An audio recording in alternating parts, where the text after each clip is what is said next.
There is a story everyone thinks they know. A great library, a single fire, a night when knowledge screamed and turned to ash. But that story is a comfort, because the truth is slower, quieter, and far more human. The Library of Alexandria does not begin with flames. It begins with obsession.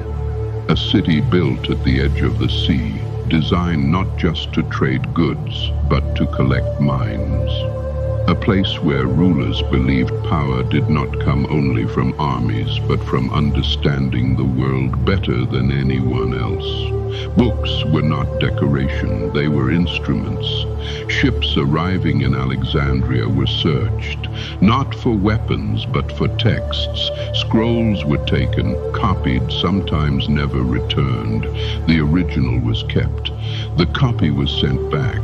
This was not generosity. It was ambition, the ambition to gather all human knowledge in one place. Mathematics, astronomy, medicine, philosophy, history, poetry, engineering, theology, geography, ideas from Greece, Egypt, Persia, India, and beyond. Texts written in languages that no longer exist. Theories argued, refined, rejected, rewritten. This was not a silent library. It was loud, argumentative, unfinished. Scholars debated the size of the earth and measured it with shadows. They proposed atoms centuries before modern science. They mapped stars without telescopes. They questioned God's reality and the limits of reason itself. And that may be the first clue. Because the Library of Alexandria was not dangerous because of what it knew. It was dangerous because of how it thought.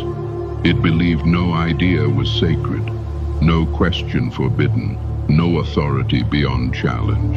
And that kind of thinking never dies peacefully. So let's be precise. The Library of Alexandria was not one building. It was a system, an ecosystem of scholarship tied to royal power, public funding, and cultural prestige. It evolved over time. It moved, it fractured, it declined, which means there was no single moment when everything burned.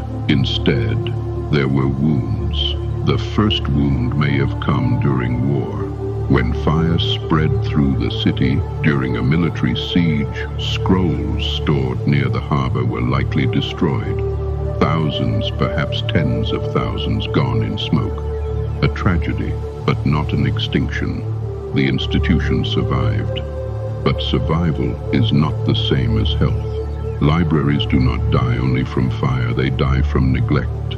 Funding dries up, scholars leave, buildings decay, texts stop being copied. Papyrus does not forgive indifference. If a scroll is not recopied, it vanishes, quietly, completely.